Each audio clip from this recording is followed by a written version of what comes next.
It definitely does. There are a number of levels to this that really should matter, and they have never gotten the credit or the importance that they deserve in our diplomatic channels. There's been some emphasis on COVID, but really we've had no meaningful accountability for what happened with COVID. I would add to your list fentanyl as being another weapon of mass destruction against the American family and communities that has been unleashed, and its origins are predominantly precursor chemicals that are illegal, capital offense, to produce in China and sell in China, but have been exported to the United States in large numbers. And so, very, very obviously, there has been a Cold War waged against the United States, a chemical and biological war waged against the United States.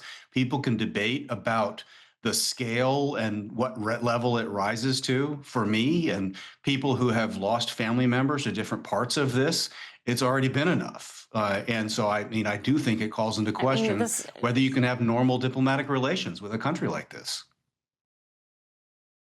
no, I mean, for many of us who look at these headlines and piece them together, it's difficult to go in and say, yes, this is a normal country and we have normal relations. I mean, the fentanyl story, that's a very personal story to you, Steve. I mean, you lost a Yes. daughter to this terrible, terrible pandemic, this terrible, terrible influx from China.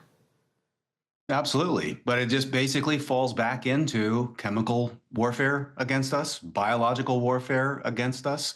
I mean, the fentanyl part hits me hard because I lost my daughter to fentanyl poisoning. But, you know, my mom had to fight to get my dad home from a hospital to be able to die with dignity at home because of the lockdown procedures we had with COVID. He had a lung condition but didn't die of COVID. But there are tons of people whose lives have been adversely affected because of the lack of quality control, lack of accountability, and really irresponsible stakeholdership by the government of China with regard to these dangerous things that come from their geography. I really appreciate that you point out the cheap Yeah. racism card that people play. It has to do with the government and the geography from which this comes. Really doesn't matter what color, size, or ethnicity the people are that are engaged in it. Right. And again, when you string these headlines together, it's just alarming to the rest of us when we keep seeing that there are ties back to China, Chinese national, Chinese banks, China's very involved. And you talk about irresponsibility, but there's an intentionality here that we have not heard discussed in official channels.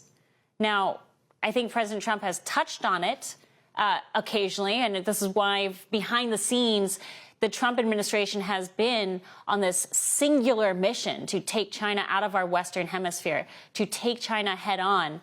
But in terms of the official discourse about what's going on, you're not allowed to say that we're at war with China.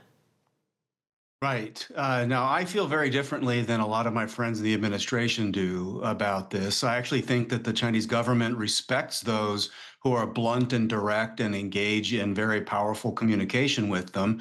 When I've had debates with different government officials, when I was in government before, I didn't hold anything back. I think they actually sought me out as an interlocutor a bit more because they knew I wasn't putting a shine on what we were really thinking and where our real concerns were and what they really needed to address. And so I think that we've treated the government of China as if it's an adolescent or a child that is not responsible for what it's doing and isn't up to being treated with responsibility for what it's doing.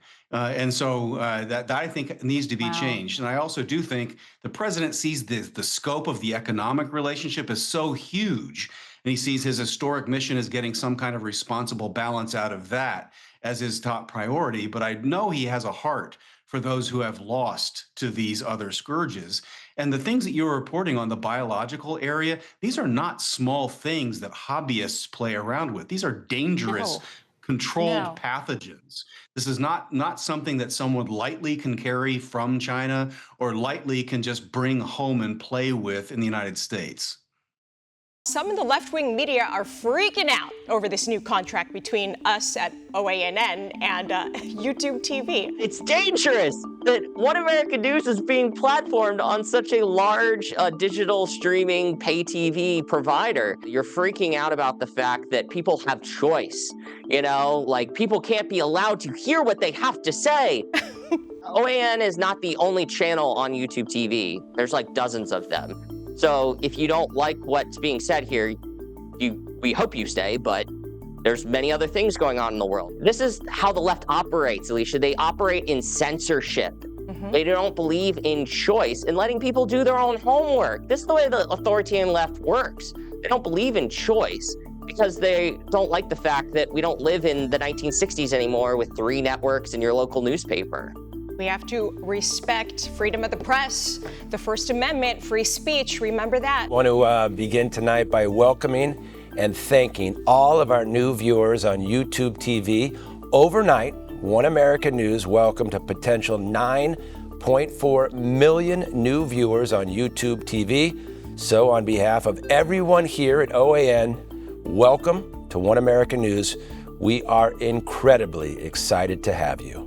This will allow all YouTube TV subscribers to enjoy 16 hours of live news coverage every single day, as well as all of AWE's lifestyle, travel, and family programming, and it will be available in YouTube TV's baseline package. Now, the Vice President and Global Head of Media at YouTube, Justin Connolly, said this about it. Our goal has always been to provide our subscribers with a wide range of content, which is why we're excited to bring One America News to YouTube TV.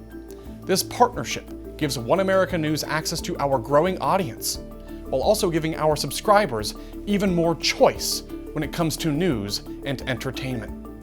And we here at The Real Story are extremely grateful for the opportunity to now reach a wider audience. And we're also grateful for the time you give us each and every single day. And we're excited for the future at this amazing network.